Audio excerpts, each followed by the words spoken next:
दर्शकवृन्द नमस्कार। कार्यक्रम जनसंवादको आजको श्रृङ्खलामा यहाँहरूलाई हार्दिक स्वागत छ। जनसंवादको आजको श्रृङ्खला एमालेभित्र पछिल्लो समय देखिएको तिक्तता, मतभेद र अन्तरसङ्घर्षमा आधारित रहनेछ। विशेष गरी सर्वोच्च अदालतले फागुन 23 गते सुनाएको फैसलापछि 2075 साल जेठ 2 गते यताको पूर्ववत एमाले र पूर्ववत माओवादी केन्द्र भइसकेपछिको नेपाली राजनैतिक वृत्तको यो सरगमी र यो स्थिति र यसलाई चाहिँ कतिपय ढङ्गले चाहिँ यो सङ्कटको अवस्था भनेर पनि विश्लेषण गर्ने गरिन्छ। र आजका दिनमा अबको एमालेको भविष्य र एमालेको राजनैतिक अवस्था कता जान्छ, एमाले भित्र दुई धार प्रष्ट रूपमा देखिएका छन्। प्रधानमन्त्री केपी शर्मा ओली र खनाल नेपाल पक्ष जुन चाहिँ विभाजित अवस्थामा छ। आजको दिनमा प्रधानमन्त्री केपी शर्मा ओलीले फागुन 28 गते केन्द्रीय कमिटीको बैठक बोलाएर एकलौटी ढङ्गले निर्णय गरिकन विधान विपरीत निर्णय गरेको चाहिँ खनाल नेपाल पक्षको भनाइ छ भने प्रधानमन्त्री ओली उक्त निर्णयबाट पछाडि हट्ने पक्षमा हुनुहुन्न। यसले चाहिँ अबको एमालेको भविष्य र दिशालाई चाहिँ कतातिर डोर्याउँछ, कतातिर जान्छ र एमाले भित्रका एमालेका शीर्षस्थ नेताहरूको भनाइ के छ, आज यिनै विषयमा कुराकानी गर्दैछौँ। जसका निम्ति एमालेका नेता लालबाबु पण्डित हामीसँग हुनुहुन्छ। यहाँलाई स्वागत छ। धन्यवाद। विशेष गरी अब तपाईँ बिचमा तटस्थ बस्नुभयो, आजको दिनमा आएर चाहिँ कतापट्टि खुल्नु भएको छ, कुन पक्षतिर तपाईँ खुल्नु भएको छ, यतैबाट जनसंवाद सुरु गरौँ।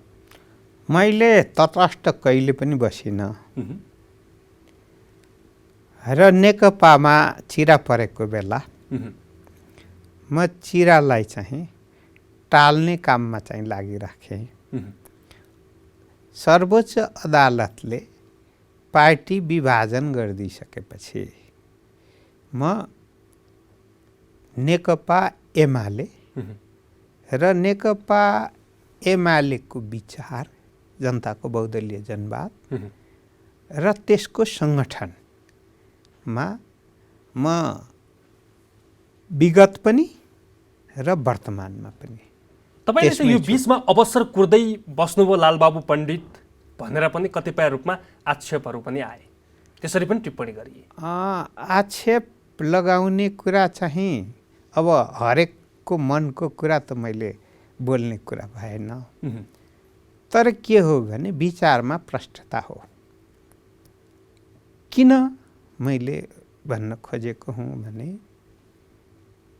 कि प्रतिनिधि सभा विघटन को म विरोधमा हो।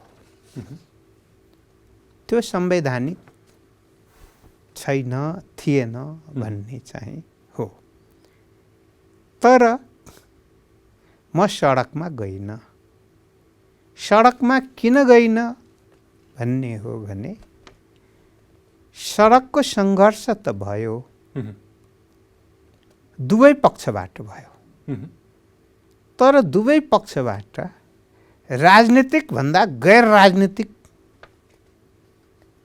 र अझै भन्दाखेरि कतिपय द्वेष, कतिपय ईर्ष्या, कतिपय आलोचना र कतिपय चाहिँ कसले कसलाई कति हदसम्म खुइलाउन र सिद्ध्याउन सकिन्छ, आन्द्रादेखिकै बल लगाएको हुनाले म त्यो राम्रो हो मलाई लागेन। आजको दिनमा त एक पक्षमा चाहिँ खुल्न त अनिवार्य जस्तै देखिया छ। एमालेमा प्रष्ट दुईटा धार देखिया छन्, खनाल नेपाल पक्ष र ओली पक्ष। भनेपछि तपाईँ चाहिँ आजको दिनमा चाहिँ कुन पक्षको प्रतिनिधित्व गर्नुहुन्छ? मैले चाहिँ नेकपा एमाले भित्र मतभेद देखिरहेको छु। तर त्यो मतभेद भनेको दुईटा पार्टी बन्ने, बनाउने, बुझ्ने, कसैले गलत बुझाइ छ भने त्यो बुझाइलाई मैले स्वीकार गर्दिनँ। किन भन्दाखेरि मतभेद त हरेक ठाउँमा हुन्छ नि, होइन? कुनै मतभेद सार्थक हुन्छ, कुनै मतभेद सार्थक कम निरर्थक बढी हुन्छ। नेपाल कम्युनिस्ट पार्टी आजदेखि होइन, मैले जहिलेदेखि बुझेँ, इतिहास पढेँ, स्थापना कालदेखि मतभेद थिएन भने होइन, नेतृत्वको टकराव थिएन भने होइन, र एकता र विभाजन नभएको होइन। त्यसकारणले म के कुरालाई मान्छु भन्ने हो भने आधिकारिक संस्थागत निर्णय के हो त्यसलाई मान्छु। भनेपछि तपाईँ अध्यक्ष केपी शर्मा ओली तर्फ चाहिँ पछिल्लो समय चाहिँ यसरी ढल्किनु भयो, यसरी बुझौँ। महाधिवेशनले अध्यक्ष त केपी शर्मा ओलीलाई बनाएको हो नि, अरूलाई बनाएको त होइन।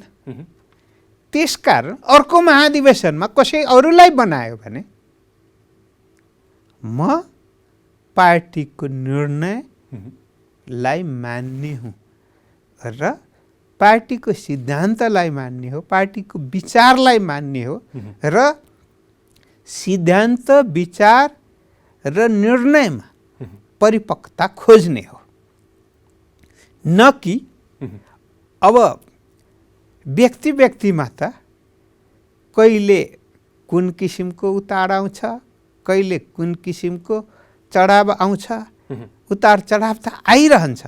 व्यक्तिको पछाडि लाग्ने कि संस्थाको पछाडि लाग्ने, त संस्थाको पछाडि लाग्ने भएकोले गर्दा म चाहिँ व्यक्तिलाई परिवर्तन गर्न चाहिँ हिँडेको होइन नि, यो देशलाई परिवर्तन गर्ने हिँडेको। हिजोका दिनमा राजनीतिक इतिहासमा चाहिँ यति ठुलो स्थानसम्म पुर्याउनका निम्ति प्रत्यक्ष परोक्ष अप्रत्यक्ष रूपमा चाहिँ माधव कुमार नेपालले पनि तपाईँ एकताका चाहिँ उहाँसँग जोडिनु भएको थियो। अहिले सङ्कटको बेलामा छट्टै छोडेर चाहिँ उतापट्टि जान मिल्छ? यो कार्यकर्ताको प्रश्न तपाईँमा होइन।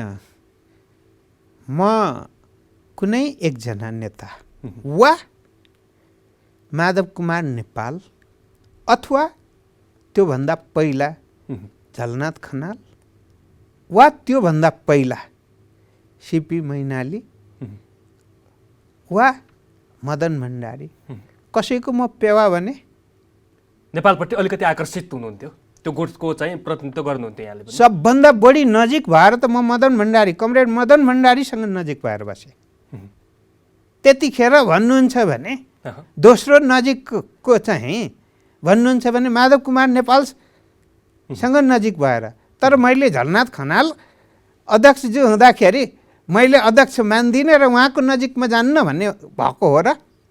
वा अहिले जति नेताहरू भन्नुहुन्छ सबैभन्दा पहिला भेट भएको, माथिल्लो तहको नेतृत्वसँग पहिलो भेट भएको भन्ने हो भने त राधाकृष्ण मैनाली, केपी ओली, नारद वाग्ले झापा सङ्घर्षका, हरेबरे सङ्घर्षका देखि लिएर छिन्ताङ सङ्घर्षका सँगै जेल बस्या हुन्थ्यो। विचारमा कहाँ कहिले कसको नजिक कसको टाढा अलग कुरा हो। नेतृत्व प्रतिस्पर्धामा त म लगातार आइरहेको छु। सबभन्दा पछिल्लो बेला चाहिँ 9 महाधिवेशनमा अध्यक्षको उम्मेदवार माधव कुमार नेपाल हुनुहुन्थ्यो, म उपाध्यक्षको उम्मेदवार थिएँ, उहाँकै प्यानलबाट थिएँ। तर एउटा कुरा मलाई के सुरुदेखि अलि चित्त नबुझिरहेको हो, पार्टीभित्र पार्टी चाहिँ एउटा पार्टीभित्र धेरैवटा पार्टी चाहिँ रहिरहने स्थिति निरन्तर भन्ने हो भने फेरि महाधिवेशन आउँछ, फेरि आउँछ नि। तर कतिवटा पार्टी, एउटा पार्टीभित्र कतिवटा पार्टी हुन्छ र जति चिरा हुन्छ त्यति कमजोर हुन्छ। यहाँको भनाइ भनेको प्यानल एउटै हुनुपर्छ र के अरे नेताहरूले चाहिँ भोटरहरूले चाहिँ छानी छानी भोट हाल्न पाउनुपर्ने व्यवस्था हो। व्यक्तिगत रूपमा नेतृत्व छनौट हुनुपर्छ र व्यक्तिगत रूपमा भोट हाल्ने पाउने स्थिति हुनुपर्छ। प्यानल सिस्टममा गएको कारणले जुन 9 महाधिवेशनमा गएको कारणले अहिले वर्तमान प्रधानमन्त्री, पार्टीको अध्यक्ष कमरेड केपी ओली पनि कहिलेकाहीँ हात पक्रिनुहुन्छ, गल्ती भएछ महाधिवेशनमा। अरू नेताहरूले पनि हात पक्रिनुहुन्छ गल्ती भएको छ। तर हामीले सामूहिक नेतृत्व प्रणाली जो मान्या छौँ त्यसलाई स्थापित नगरेर जाने हो भने, सामूहिक नेतृत्व प्रणालीको संस्कार विकास नगर्ने हो भने र एकल कुरा र एकल नेतृत्वको मात्रै विकास गरेर जाने स्थिति हो भने त्यो प्रजातान्त्रिक हुन आजका दिनमा सक्दैन। लालबाबु पण्डितलाई चाहिँ खनाल नेपाल पक्षका कुनै पनि निर्णयहरू चाहिँ मान्य छैनन्, त्यो चाहिँ वैधानिक निर्णय चाहिँ होइनन् भन्ने लाइन चाहिँ त्यो किता क्लियर भयो तपाईँको? म प्रष्ट भन्छु, आधिकारिक जे निर्णय हो त्यो आधिकारिक निर्णयलाई म मान्छु। आधिकारिक भने अध्यक्षले गरेका निर्णय चाहिँ आधिकारिक हुने भयो नि पार्टीमा त, होइन विधान त? पार्टीको आधिकारिक बैठकमा भएको निर्णयलाई मान्छु। ल त्यसो भए चाहिँ हामी फागुन 28 गतेमा जाउँ। तपाईँहरूको एमाले भित्रको अलिकति बढी विवाद र चाहिँ मिल्न नसकेको एउटा गाँठो चाहिँ प्रधानमन्त्री केपी शर्मा ओलीले केन्द्रीय कमिटी बोलाएर जुन निर्णय गर्नुभयो, 23 जना माओवादीका सांसदहरूलाई चाहिँ भित्र्याउनु भयो, त्यसपछि प्रदेश इन्चार्ज तोक्नुभयो, प्रदेश अध्यक्ष तोक्नुभयो, के निर्णय गर्नुभयो उहाँले, त्यो एउटा चाहिँ विवादको गाँठो कसी बन्या छ? त्यो आधिकारिक निर्णय हो कि होइन आजको दिनमा भन्नुहोस् त? फागुन 28 गतिको निर्णय मैले मुखले पाएको छु, म आफू उपस्थित थिइनँ, कुनै सर्कुलर जारी भएको छैन। त्यसलाई आधिकारिक मान्ने कि नमान्ने आज यो प्रश्न पार्नुहोस् न। र वक्तव्य चाहिँ 23 जनाको चाहिँ केन्द्रीय कमिटीमा थपिएको कुरा आएको छ। थप्नु पर्ने नै भएकोले गर्दा थपिएको हो। तर के हो भन्ने ने चाहिँ सामान्य प्रधानमन्त्रीज्यूले दुईतर्फी छलफल हुँदाखेरि एउटा केन्द्रीय कमिटीको बैठकले गरेको निर्णय अर्को केन्द्रीय कमिटीको बैठकमा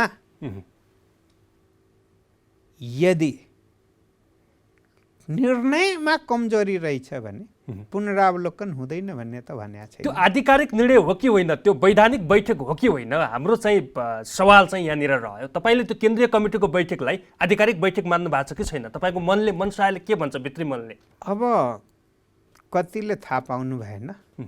झलनाथ खनाललाई जानकारी छैन, माधव नेपाललाई जानकारी छैन, लगायतका नेताहरूलाई नै जानकारी नदिएर जानकारी छैन, केही कमजोरी भएको छ। तर निर्णय चाहिँ कोरम पुगेर भएको निर्णय, पार्टी अध्यक्ष महासचिवले बोलाएर गरिएको निर्णयलाई निर्णय होइन भन्न सकिन्न।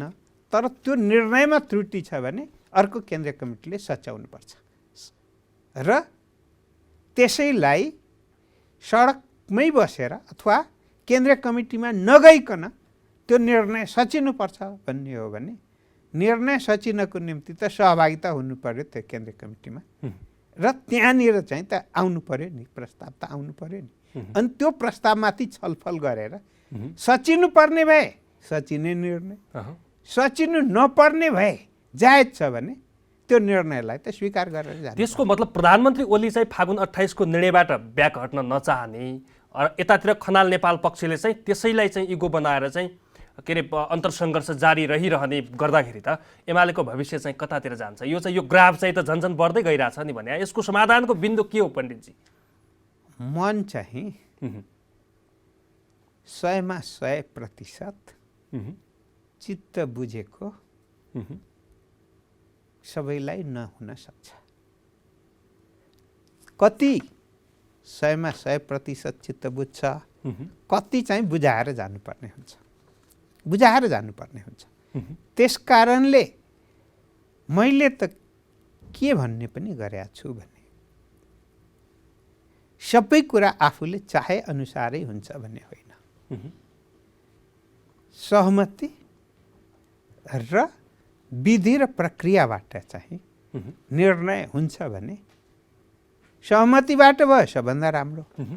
सहमतिबाट भएन र विधि र प्रक्रियाबाट चाहिँ निर्णय भएको छ भने व्यक्तिगत असहमतिको बीच त निर्णय चाहिँ त निर्णय हुन्छ नि। किन किन भन्दाखेरि पूर्व प्रधानमन्त्री कमरेड माधव कुमार नेपाल पनि त्यत्रो वर्ष चलाएर आउनु भएको छ होइन। विधि र प्रक्रियाको सबभन्दा बढी उहाँले नै कुरा उठाउनु भएको छ। सहमति हुने त त्यति धेरै चान्स त देखिँदैन। 4 जना नेताहरूलाई स्पष्टीकरण मागिया छ, सहमति गर्नका निम्ति बैठक बस्नुपर्छ, केन्द्रीय कमिटीको बैठकको चाहिँ आह्वान भइसकेको अवस्था छैन, बाटो त ब्लक गर्नुभएको छ नि अध्यक्षज्यूले। यति बेला चाहिँ केपी शर्मा ओलीको जुन भूमिका हुनुपर्ने हो त्यो भूमिका त सकारात्मक त देखिएन नि पण्डितजी। मैले चाहिँ थाहा पाएसम्म अब अस्तिको केन्द्रीय कमिटीमा सबैलाई बोलाइएकै हो। अब छिटै केन्द्रीय कमिटीको बैठक बस्ने तयारी चलिरहेको छ। त्यसमा बोलाउन कसैलाई छुट्दैन र त्यही बैठकमा आएर आफ्ना गुनासा, आफ्ना माग, आफ्ना तर्क 28 गतेको निर्णय फिर्ता नै लिनु छ भने चाहिँ बैठकबाट समाधान खोज्नुपर्छ, बाहिरबाट बोलेर हुँदैन। बैठकबाट समाधान खोजौँ, बैठकबाट समाधान खोजौँ भन्ने चाहिँ हो। तपाईँ पनि त्यो निर्णयप्रति चाहिँ अलिकति तपाईँको पनि आपत्ति चाहिँ छ, त्यो नहुन पर्ने थियो, त्यो भयो, त्यसले पनि अलिकति विभाजनको बिउ चाहिँ रोप्यो भन्ने चाहिँ मनमा लागिरहेछ होइन यहाँको पनि। म चाहिँ पार्टीलाई सकेसम्म मतभेदहरूलाई न्यून गरेर लिएर जाउँ, छिटो सकेर लिएर जाउँ। सरकार पनि चलाइरहेको सन्दर्भमा पार्टीले र जनताको भरोसा आशाको केन्द्र पनि रहेको र यो बीचमा जुन अतिरिक्त क्रियाकलाप भयो नि नहुनु पर्ने भयो, हुने त भइगयो, तर त्यसबाट परेको घाटालाई पनि अब मिलेर एक भएर पार्टीलाई पनि बलियो बनाउने, सरकारलाई पनि बलियो बनाएर त्यो घाटा परिपूर्ति गर्ने गरी पार्टीले पनि काम गर्ने, सरकारले पनि काम गर्ने र पार्टीको कार्यकर्ता र विभिन्न तहका नेताहरूको पनि विश्वास जित्ने र जनताको विश्वास पनि जित्ने र फेरि पनि कम्युनिस्ट पार्टी प्रति भरोसा छ, रहनुपर्छ। कमजोरी हुँदाखेरि कमजोरी सच्याएर एक भएर आउन सक्छ भन्ने उदाहरणीय प्रमाणको रूपमा नेतृत्वले र पार्टीले देश र जनताको सामने प्रस्तुत हुनुपर्छ। एउटा अर्को कुरा पनि जोडिहालौँ यहाँ। 2075 जेठ 3 गतेदेखि लिएर आजका दिनसम्म जोड्दाखेरि करिब 3 वर्ष, 3 वर्षको यो एकताले, यो 3 वर्षको यो सहमतिले के पायो त साँच्चै देशमा? देशले के पायो? संसद पुनर्स्थापना भइसकेपछि त नैतिकताका आधारमा प्रधानमन्त्रीले राजीनामा दिनुपर्ने, आजका दिनमा फेरि उहाँ चाहिँ सत्ता आफ्नै वरिपरि घुमाइरहनु भएको छ। त्यो बिचमा पनि प्रगति शून्य नै देखिए। 71 वर्षको विरासतलाई थाम्छौँ, हामी चाहिँ अब 2/3 सरकार बनाउँछौँ, स्थिर सरकार बनाउँछौँ, जनताका दुःखमा साथ दिन्छौँ भनेर जुन तपाईँले प्रण गर्नुभएको थियो, त्यो कुराहरू नहुँदाखेरि आजका दिनमा चाहिँ भित्री मनबाट सोच्दाखेरि लज्जाबोध, आत्मआलोचना गरे जस्तो त्यस्तो महसुस चाहिँ भइरह होला। तपाईँ पत्रकारलाई त्यस्तो भएको छ भने तपाईँको कुरा तपाईँको मनबाट त मैले हटाउन सक्दिनँ। मेरो मनमा त्यस्तो लागेकै छैन। यत्रो समय चाहिँ बेखर्ची हुँदा, बेफाल्तुमा खर्च हुँदा, यत्रो समय चाहिँ त्यत्तिकै बित्दा सरकार भएन। सरकार जिरोमा भएको होइन, पार्टी जिरोमा भएको होइन। कसैले सरकार जिरोमा, पार्टी जिरोमा भन्ने सोच्छ भने सोचाइभित्रको कमजोरी हो। जति इच्छा, जनताको चाहना, पानी जहाज खोइ, पाइपलाइन खोइ घर घरमा, त्यति पुरा हुन सकेको छैन, त्यो मान्छु। पानी जहाज कति दिनभित्र ल्याउने भनेर चाहिँ थियो कि दीर्घकालीन सोच हो? विभिन्न रेलहरूको दीर्घकालीन सोच हो। रेलमा त कार्यकारी निर्देशक नियुक्ति नै हुनुभएको छ अहिले। खै रेलको कुनै सुरसारै छैन। त्यो एकदम पुरानो खालको, त्यो पुरानो इन्जिन भएको रेल चाहिँ जयनगर जनकपुरसम्म पुग्यो, जुन चाहिँ विश्वबाट लोप भइसकेको छ त्यो रेल। अस्तिको दिन थाहा पाएँ कि रेलवे अब यो नयाँ आर्थिक वर्ष भनौँ नयाँ 78 नलागिकन सुरु हुन्छ भन्ने मैले थाहा पाएको छु। ढिलो हुनु पनि कमजोरी हो, होइन भने होइन। अब अर्को कुरा भन्नुहुन्छ भने विज्ञानले, आविष्कारले, प्रविधिले नयाँ नयाँ कुरा गर्दै जान्छ। नयाँ प्राप्ति भएपछि पुरानो कुरा चाहिँ समाप्त भएर जान्छ। अहिले हिजो एक समय विभिन्न सञ्चारका उपकरणहरूको प्रयोग थियो। म तपाईँलाई सुनाउँछु, 44 सालमा ब्ल्याक एन्ड व्हाइट दुईटा टिभी, त्यो पनि 14 इन्चीको, जनकपुरमा लिएर आएर हेर्दा त्यो टिभीलाई धूपबत्ती बालेर दिनका दिन पूजा गर्थे। आज तपाईँको घरमा गर्छ? आज कसैले गर्छ? आज ब्ल्याक एन्ड व्हाइट टेलिभिजन, त्यो पनि 14 इन्चीको, कुनै रिमोटतिर भए होला भनेपछि नेपाल चाहिँ अहिले चाहिँ कोइलाबाट चल्ने रेलको त्यो स्थितिसम्म पुगेको छ, त्योभन्दा माथि जान सकेका छैन भन्न खोज्नुभयो हो? माथि जान्छ, तर के हो भने माथि नयाँ कुरा प्राप्त नहुन्जेलसम्म पुरानो पनि छोड्ने अनि रित्तोमा चाहिँ बस्ने चाहिँ हुन्छ। अहिले ल्याइएको कोइलाबाट चल्ने हो, किन व्यङ्ग गर्नुभएको? डिजलबाट चल्ने हो। कोइला त उहिल्यै सकियो, कोइला पनि विदेशबाटै आयात गर्नुपर्ने स्थिति छ। डिजेल पनि त विदेशबाटै आउने हो नि त, नेपालमा त छैन। विदेशबाटै आउने हो। कोइला भन्दा प्रोग्रेसिभ डिजेल हो। डिजेलबाट माथि गइसकेपछि चाहिँ इलेक्ट्रिसिटीको आउँछ नि। मैले यी सबै कुराहरू कहाँ मात्रै जोड्न खोजेँ भने पण्डितजी, यो एउटा सामान्य उदाहरण मात्रै हो। यी दीर्घकालीन योजनाहरू बिस्तारै परिपूर्ति हुँदै जान्छन्, विकास चलिरहने प्रक्रिया हो, गतिशील प्रक्रिया हो भनेर यहाँहरूले विश्लेषण गर्नुहुन्छ।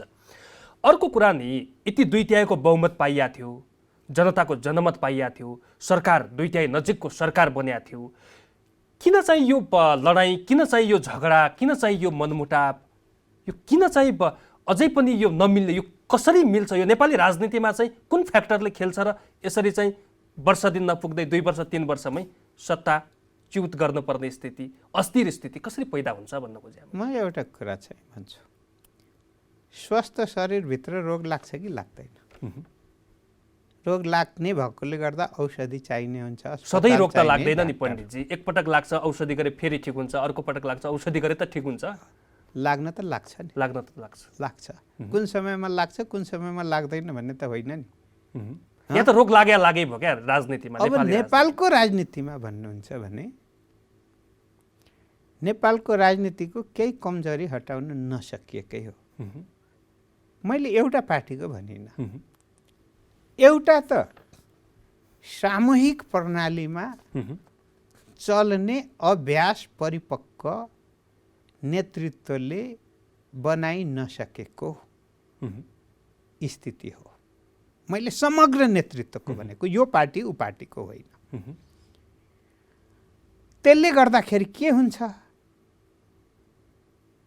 कुनै पार्टीको देख्नुहुन्थ्यो होला नि 6वटा अध्यक्ष, 2टाको अभ्यास त हामी पनि गऱ्यौँ, न 6वटा सफल भयो न 2टा सफल। जसपामा अझै 2टा सङ्घीय परिषद अध्यक्ष भनेर 3टा अझै छ। बुझेँ नि, मैले सामूहिक प्रणाली भनेको, मैले कसैको आलोचना गर्न खोजेको होइन। अर्को कुरा के हो भने विचारको लडाइँ थोरै, व्यक्तिको टकराव चाहिँ बढी, र व्यक्तिको टकरावलाई चाहिँ फुलबुट्टा भरेर विचारको जामा ओढाएर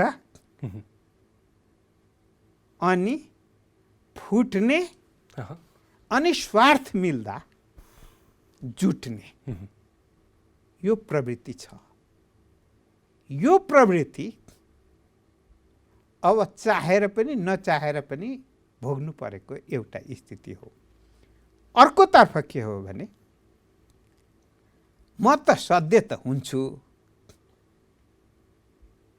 तर यता कानबाट पनि आउँछ, यता कानबाट पनि आउँछ, अनि दिमाग खलबलिने गरी आउने, अनि यताको कुरा पनि सुन्नै पर्यो, उताको कुरा पनि सुन्नै पर्यो, अनि त्यो सुन्दा सुन्दै आफ्नो कुरा चाहिँ हराउने वा आफ्नो कुरा डगमगाउने जुन दबाब छ नेपालका नेताहरूले आफ्नो खुट्टामा दरोसँग आफैमाथि विश्वास नगरेको कारणले गर्दा जनताले विश्वास गर्ने तर आफैले आफैमाथि विश्वास नगर्ने नेतृत्व पङ्क्ति पनि अस्थिर राजनीतिको एउटा प्रकाष्ठा हो। अर्को कुरा अर्को प्रसङ्ग यति बेला चाहिँ माओवादी केन्द्रले समर्थन दिएको छ, सरकार चल्या छ, प्रधानमन्त्री ओली विश्वासको मत लिन सक्ने पक्षमा पनि हुनुहुन्न। पार्टीभित्रको यो सिनारियो यहाँले देख्नु भएको छ, पार्टीभित्रकै कुरा। माओवादी केन्द्रले समेत समर्थन फिर्ता लिन तयारी गरिसकेको अवस्था छ। अस्ति मात्रै प्रचण्डले त्यो घोषणा गर्नुभएको छ।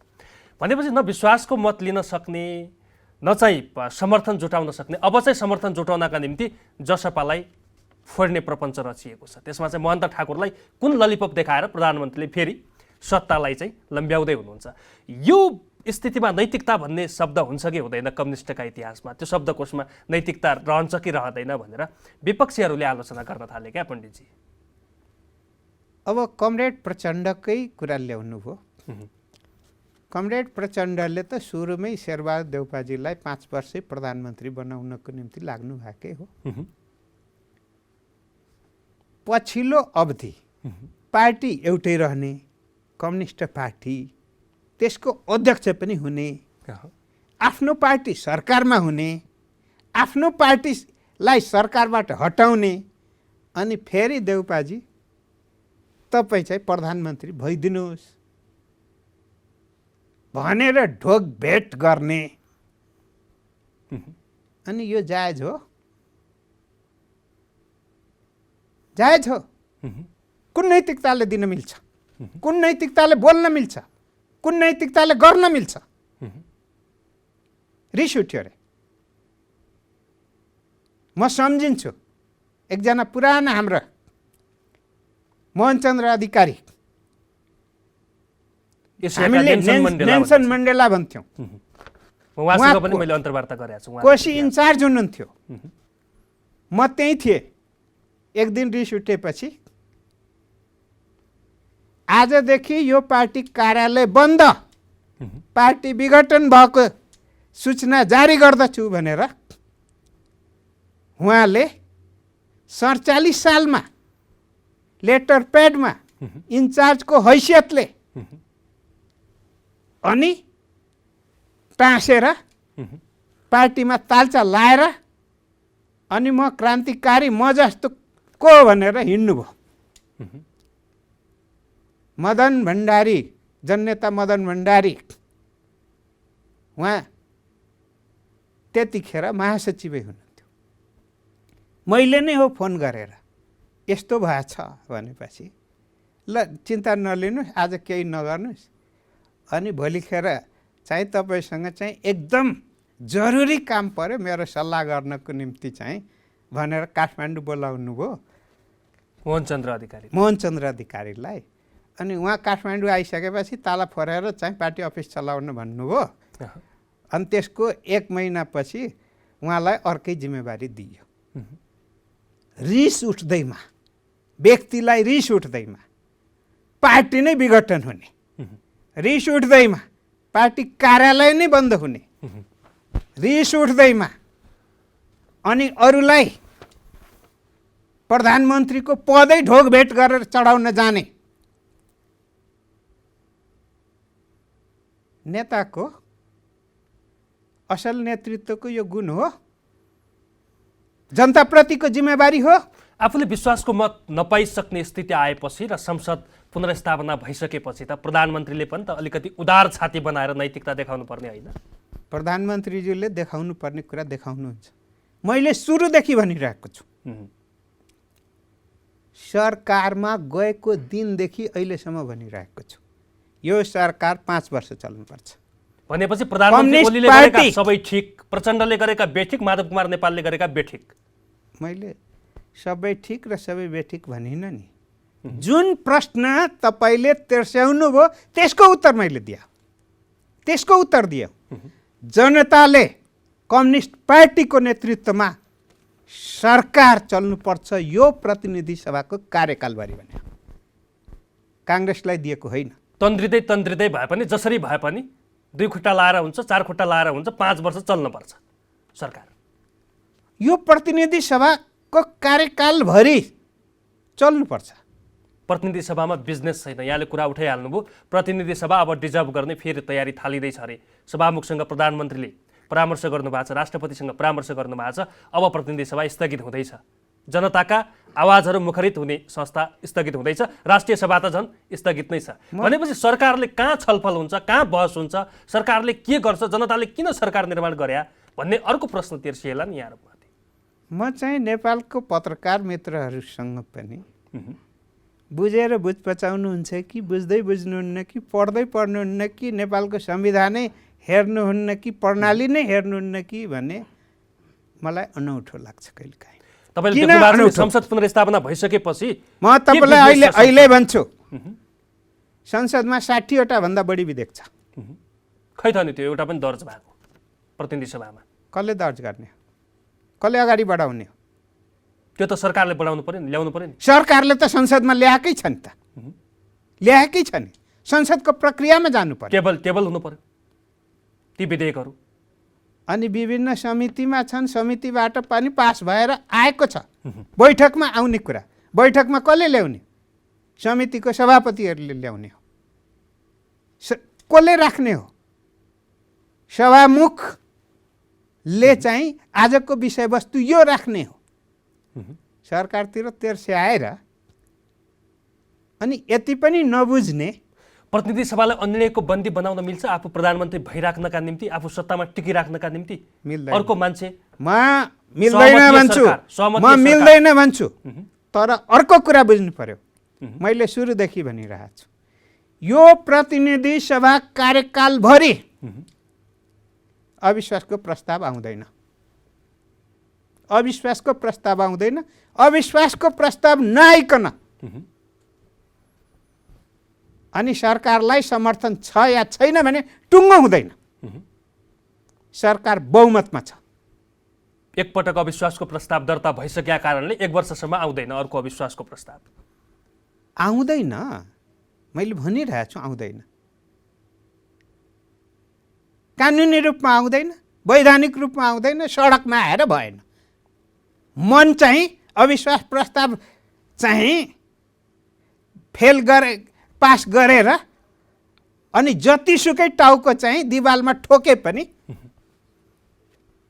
अनि जतिसुकै विदेशीले भुइँ चढाएर पम्प दिए पनि नआउने कुरा त विधि र प्रक्रियामा जाँदै जाँदैन। तपाईँहरूले त पछिल्लो समय त कति सञ्चार माध्यममा मैले पढेको थिएँ, प्रधानमन्त्रीलाई त हिटलरै बनाउनु पनि होइन, अधिकार सम्पन्न। अनि के संविधानले प्रधानमन्त्रीलाई निहत्था बनाएको छ? के बनाएको छ? उहाँलाई दिनुपर्ने भन्दा बढी अधिकारहरू प्रधानमन्त्री जे संविधानले दिएको छ त्यही अधिकार प्रयोग गर्ने हो। संविधान नमान्नेहरूलाई चाहिँ के भन्छन्? आफ्नो इच्छा अनुसार संविधान चलाउनेलाई के लाग्छ? हरेक व्यक्तिको इच्छा अनुसारको जवाब दिनुपर्ने हो र होइन नि? संविधानमा जे लेखिएको छ, संविधानको अन्तिम व्याख्या गर्ने अधिकार त अब सर्वोच्च अदालतलाई मात्र छ नि। अब अन्तमा एमालेको मिलन बिन्दु वा चाहिँ बचे खुचेको अरू सहमति केही छ कि सिद्धियो? एमालेको कोही नेता एमाले छोडेर अरू पार्टीमा जानुहुन्न। सँगै बसेर क्रमशः असन्तुष्टिहरू सन्तुष्टिमा रूपान्तरण भएर जान्छ। मन नमिलेको मन पनि मिल्दै जान्छ, कतिपय व्यवहार नमिलेको त्यो व्यवहार पनि मिल्दै जान्छ र भविष्यको चुनावमा कमरेड प्रचण्डले नेतृत्व गर्नुभएको नेकपा माओवादी केन्द्र पनि एमालेसँग चुनावमा साथमा नगइकन आफ्नो अस्तित्व रक्षा गर्ने ठाउँमा पनि नहुने भएकोले वामपन्थी मत एक ठाउँमा पार्न, त्यसबाट जनप्रतिनिधिहरूलाई विजय गराउन, नेकपा एमालेको साथमा रहन, पार्टी एउटै बनाउन तत्कालीन नसकेको स्थितिमा सहकार्यको सिद्धान्त अनुसार अगाडि बढ्नुहुन्छ र अलि पर पुगेपछि यो रिस राग जति छ र अलिकति रूपान्तरण भएर एउटै पार्टी फेरि बन्छ भन्ने मेरो विश्वास हो। हस्, यहाँको महत्त्वपूर्ण समयका लागि धन्यवाद। हस्, धन्यवाद। दर्शकवृन्द, कार्यक्रम जनसंवादको आजको श्रृङ्खलामा एमाले भित्र देखिएको पछिल्लो तिक्तता, मतभेद र समाधानको उपायको सेरोफेरोमा चाहिँ कुराकानी गर्यौँ। आजका लागि जनसंवादको समय सकिएको छ। खेम्बम बिदा हुन्छु। नमस्कार।